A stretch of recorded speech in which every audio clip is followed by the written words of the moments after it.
એક મહત્વના સમાચાર પાટણથી પ્રાપ્ત થઈ રહ્યા છે। પાટણની ઉત્તર ગુજરાત યુનિવર્સિટી ખાતે એબીવીપી દ્વારા વિરોધ કરવામાં આવી રહ્યો છે। HNJU દ્વારા ફીમાં 15% વધારો કરાતા આ ઉગ્ર વિરોધ વાઇસ ચાન્સેલરની ઓફિસમાં નકલી નોટો વરસાવી અને એબીવીપી દ્વારા હલ્લાબોલ બોલવામાં આવી રહ્યો છે। સેલ્ફ ફાઇનાન્સ કોલેજોને છાવરવામાં આવતી હોવાના પણ આક્ષેપો છે। યુનિવર્સિટીના કુલપતિ પર નકલી નોટો ફેંકી અને વિરોધ દર્શાવવામાં આવી રહ્યો છે। ફી વધારો પાછો ખેંચવા એબીવીપીના કાર્યકરો દ્વારા માંગ કરવામાં આવી રહી છે। જે રીતે આપ દ્રશ્યોમાં પણ જોઈ શકો છો, મોટી સંખ્યામાં એબીવીપીના કાર્યકરો છે।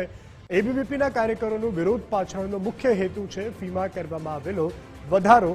ફી વધારો પાછો ખેંચવાની માંગ સાથે નકલી નોટો પણ વાઇસ ચાન્સેલર પર વરસાવવામાં આવી છે।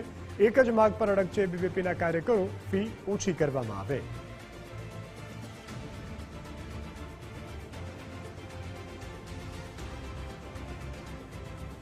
સંવાદદાતા અખ્તર મંસૂરી ફોન લાઈનથી જોડાયા છે। જી અખ્તર, શું વધુ વિગતો પ્રાપ્ત થઈ રહી છે? ચોક્કસથી એચએનજીયુના અંદર આજે એબીવીપીના જે કાર્યકરો છે અને વિદ્યાર્થીઓ થઈને જે છે તે વિરોધ દર્શાવ્યો હતો કે જે 15%ની જે ફી વધારો જે કરવામાં આવ્યો છે તેને લઈને આજે સમગ્ર જે કહી શકાય જે કાર્યકરો એબીવીપીના અને વિદ્યાર્થીઓ સાથે થઈને જે વીસીના ચેમ્બરમાં ઘૂસી ગયા હતા અને હલ્લાબોલ કરવામાં આવ્યો હતો અને નકલી જે નોટો છે તે પણ વીસીના ઉપર ઉડાડવામાં આવી હતી। તેમને એક જ માંગ છે કે જે 15%ની જે ફી વધારો કરવામાં આવી છે તે ફી વધારો પાછું ખેંચવામાં આવે।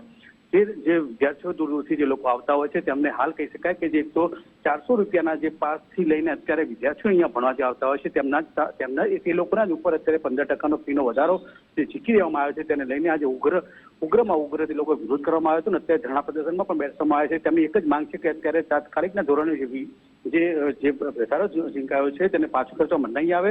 તે ઉગ્રમાં ઉગ્ર આંદોલન પણ કરશે। હાલમાં કહી શકાય કે જે રીતે વિરોધ જે નોંધાયો છે અને કહી શકાય કે જેમને ચીમકી પણ આપી છે જો થોડાક જ દિવસના અંદર જો આ પાછો ખેંચવામાં નહીં આવે તો વીસી રજિસ્ટ્રાર અને કહી શકાય કે જે એફઆરસી જે ટીમ આવશે તે લોકોનો ઘેરાવ પણ કરવામાં આવશે અને ચક્કાજામ પણ કરવામાં આવશે। જી અખ્તર, જાણકારી બદલ આભાર।